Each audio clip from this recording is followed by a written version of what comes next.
Chers frères et sœurs, lors du dernier prêche, nous avions parlé d'un des objectifs pour lesquels Allah Azza wa Jalla a instauré le pèlerinage et il l'a considéré comme un pilier principal de l'islam. Il s'agit bien entendu de tirer des leçons et de suivre les pas de Ibrahim alayhi salam et de son fils Ismaïl alayhi salam. Et nous nous sommes arrêtés au moment où les anges sont venus annoncer la bonne nouvelle à Ibrahim alayhi salam, selon laquelle Allah Azza wa Jalla allait lui donner un nouvel enfant. Il s'agissait de Ishaq alayhi salam. Déjà, Allah Azza wa Jalla a donné à Ibrahim Ismaïl. Et ensuite, après, il a donné à Ibrahim un deuxième enfant.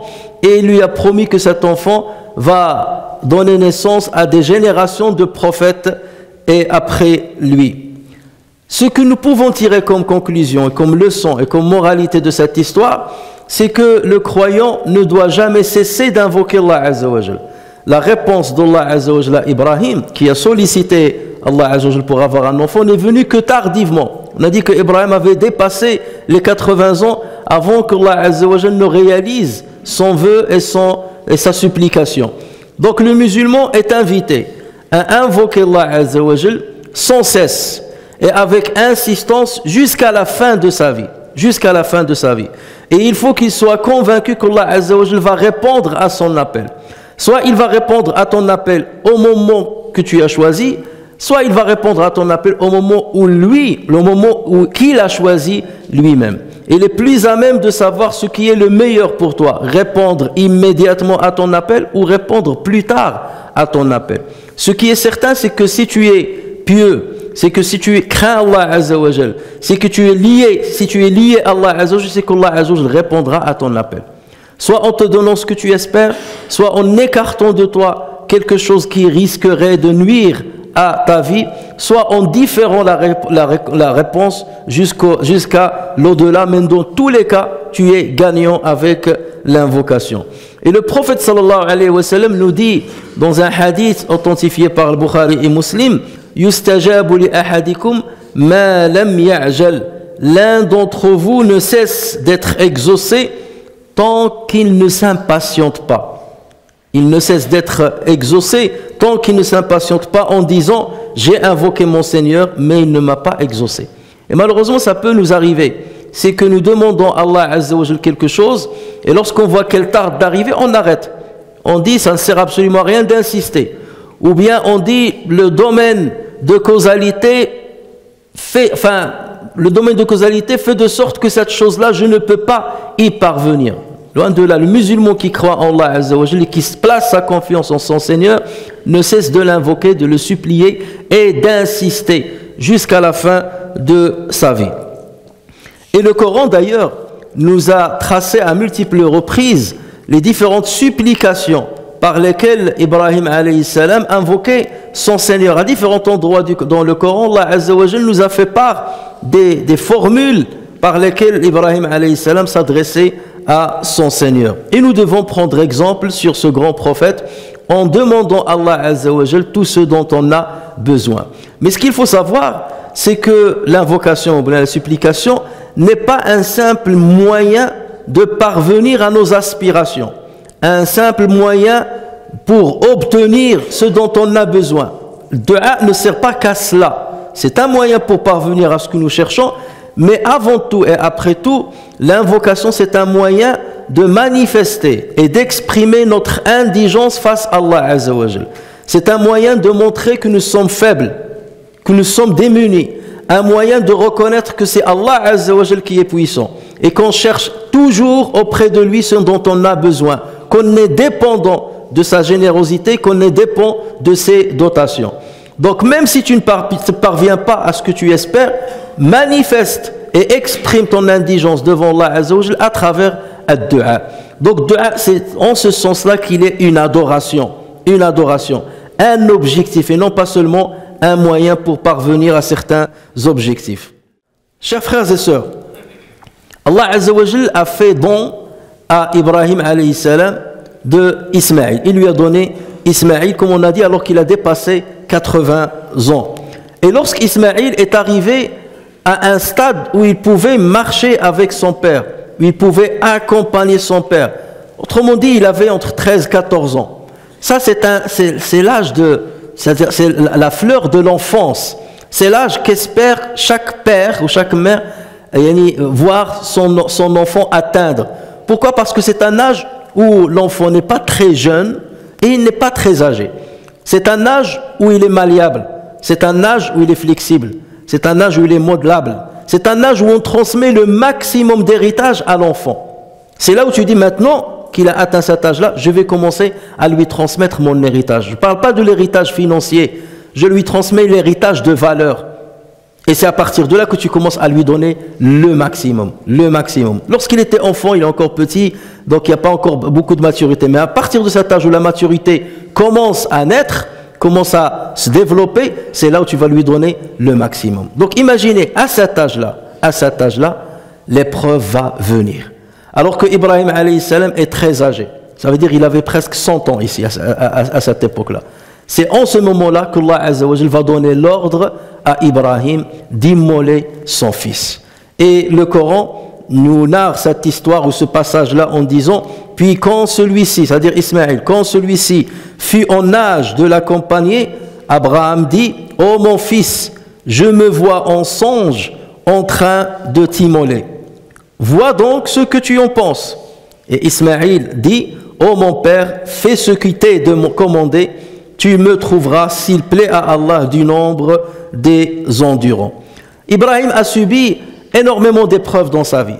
Il a été jeté dans le feu, comme vous le savez. Il a été banni par son peuple. Il a été expulsé de là où il résidait. Énormément d'épreuves par lesquelles il est passé. Mais cette épreuve-là, c'est de loin la pire épreuve qu'il avait reçue. Et la pire épreuve qu'on peut imaginer en tant qu'être humain.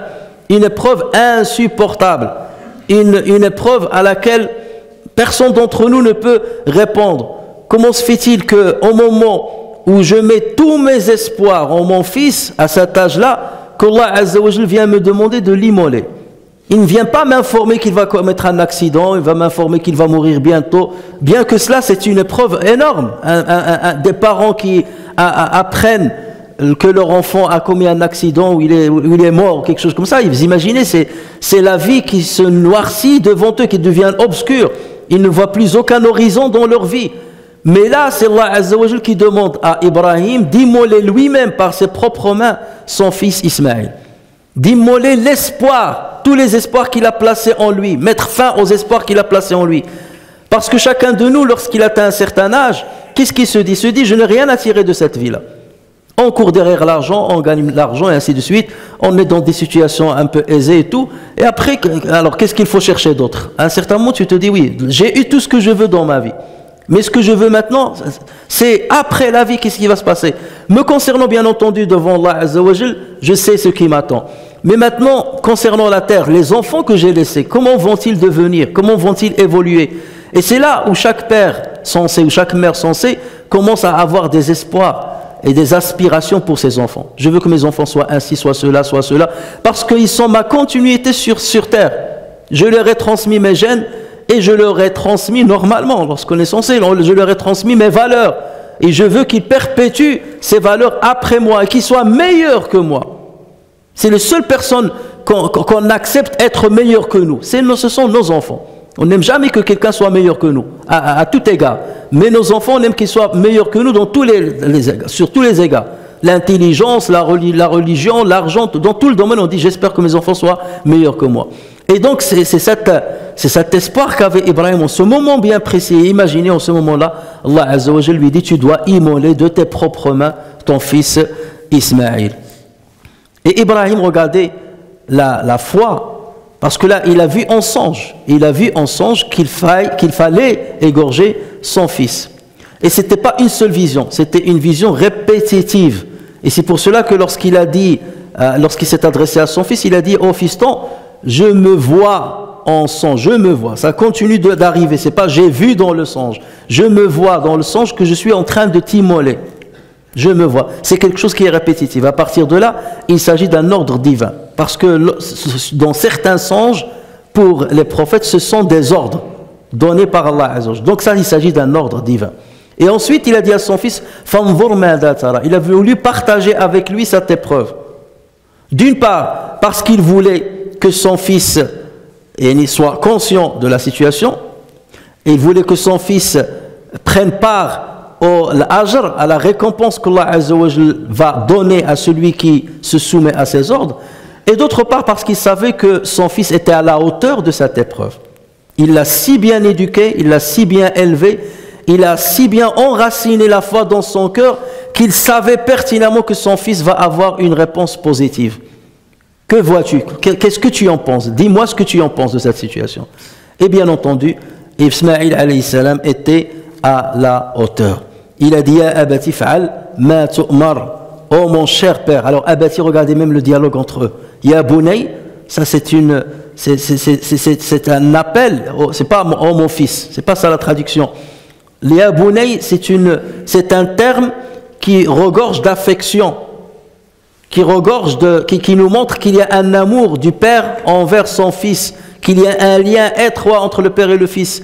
Et pareil, le fils, lorsqu'il a répondu, il n'a pas dit ya abi, oh père. Non, il a dit ya abati, ya abati. Et ce terme-là aussi regorge de sentiments d'amour de l'enfant envers son père. Et c'est ainsi que doit être la relation entre les parents et leurs enfants. Un amour partagé, une affection partagée. Et il faut que les parents et les enfants sachent exprimer cela dans leurs paroles. Là, parfois, on a certaines fiertés où on n'ose pas dire à son enfant je t'aime, ou là tu es mon cœur, ou là tu es la fleur de ma vie. Pour moi, c'est honteux de le dire à mon enfant. J'ose pas lui dire ça.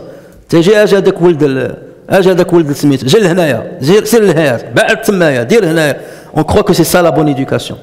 Regardez la parole, le dialogue entre le père et l'enfant. Et c'est là où on doit prendre des exemples et des moralités et des leçons qui doivent nous servir dans notre vie, dans notre relationnel avec autrui, et en l'occurrence, notre relationnel avec nos enfants. Oh mon cher père, fais ce qui t'est commandé. Il lui a pas dit fais ce que tu veux, fais ce qui t'est commandé. Ça, il a montré de la bienfaisance envers ses parents. Je vais t'obéir. Mais il lui a pas dit fais ce que tu veux, parce que s'il lui dit fais ce que tu veux, ça veut dire j'obéis à ce que tu décides. Non, en obéissant à toi, moi je sais que j'obéis à Allah Azza wa Jalla, parce que c'est lui qui m'ordonne d'obéir à mes parents. Fais ce qui t'est commandé de faire. Je sais que c'est Allah Azza wa Jalla qui t'a commandé de faire, et donc moi je me soumets à l'ordre d'Allah Azza wa Jalla, par ton biais. Voilà. Et c'est comme ça justement qu'on doit élever nos enfants. Il y a certains parents qui profitent de leur statut de paternité ou de maternité envers leurs enfants pour profiter de leurs enfants. Pour profiter. Ah, tu as grandi, tu commences à gagner de l'argent, bah, il faut que tu me donnes un petit peu, il faut que tu m'achètes ceci, il faut que tu m'achètes cela. Pour lui, c'est un investissement. Et il veut avoir un retour sur investissement. J'ai galéré pendant je ne sais pas combien d'années, maintenant qu'il travaille, ben ça y est, il faut qu'il partage. Alors que normalement, les parents, ils te disent, vas-y, fais ta vie, j'attends rien de toi. Tant que tu peux t'épanouir, je suis content de te voir ainsi. Que tu me donnes ou que tu ne me donnes pas. Mais l'enfant, ce n'est pas pour autant qu'il profite quand même. Tu vois un enfant qui vit encore chez ses parents jusqu'à je ne sais pas à quel âge, et jamais il ne rentre avec un kilo de fruits, ou là, il paye à ses parents un pèlerinage, ou là, une umrah, ou là, quelque chose comme ça. Pour lui, c'est normal. Ils doivent veiller sur moi jusqu'à la fin de ma vie et je n'ai rien à leur donner. C'est pas cela la relation entre enfants et parents. Tu es une partie de ton père, et ta joie doit résider dans la joie de tes parents. Et ton bonheur ne peut être complet que dans le bonheur de tes parents, et donc tu dois être un outil ou un moyen pour procurer du bonheur à tes parents, et pas forcément qu'un bonheur matériel. Les parents en général, ce qu'ils attendent de leurs enfants, c'est qu'ils soient pieux, c'est qu'ils soient bienveillants, c'est qu'ils soient attachés à Dieu. Ça, c'est le plus grand plaisir que peut avoir des parents. Tu vois que ton fils, il récite du Coran. Tu vois que ton fils, il se lève lui-même pour aller faire la prière. Tu vois que ton fils ou ta fille, il s'engage à jeûner un lundi ou un mardi sans que tu lui demandes. Tu le vois se réveiller le matin pour prier le Fajr, alors que toi, tu ronfles. tu as une fierté et en même temps une honte. Tu te dis, ben, je l'ai trop bien éduqué. Il est devenu mieux que moi. J'aurais dû diminuer un petit peu pour qu'il ne me dépasse pas, là, pour que j'ai pas la honte. La relation entre les parents et les enfants, c'est une relation qui doit se baser sur ce genre de critères. En tout cas, nous, en tant que musulmans, on doit se baser sur ces critères religieux. Et nous avons un bel exemple en Ibrahim et son fils Ismaïl, alayhima as-salam. Chers frères, le prophète sallallahu alayhi wa sallam, en parlant des rêves, bien des visions que nous avons pendant notre sommeil, a dit qu'il y a 3 catégories de rêves. Il y a le bon rêve, qui est une bonne nouvelle venue d'Allah Azza wa Jal. Et il y a le mauvais rêve, à travers lequel Satan apporte la tristesse. Il y a une 3e catégorie, c'est le rêve qui n'est que le reflet des propres pensées de l'intéressé.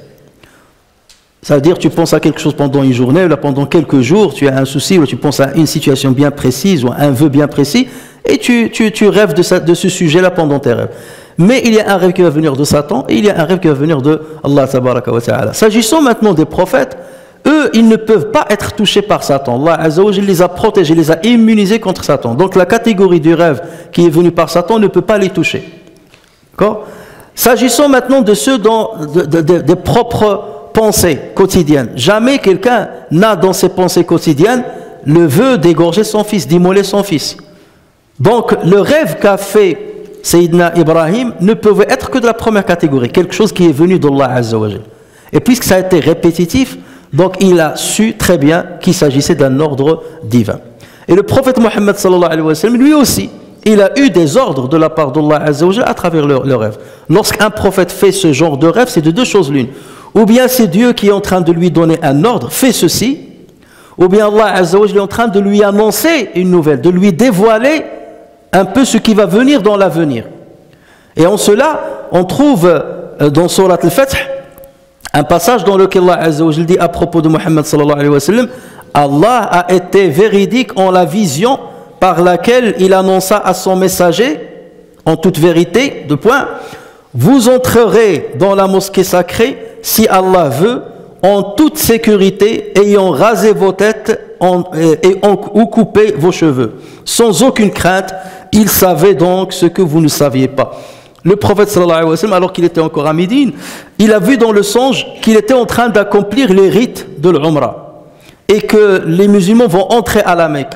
Donc le lendemain, il a pensé que c'était un ordre divin. Tu dois faire cela. Donc il a rassemblé les musulmans, il leur a dit on va accomplir l'Umrah. Et ils se sont préparés pour aller accomplir l'Umrah.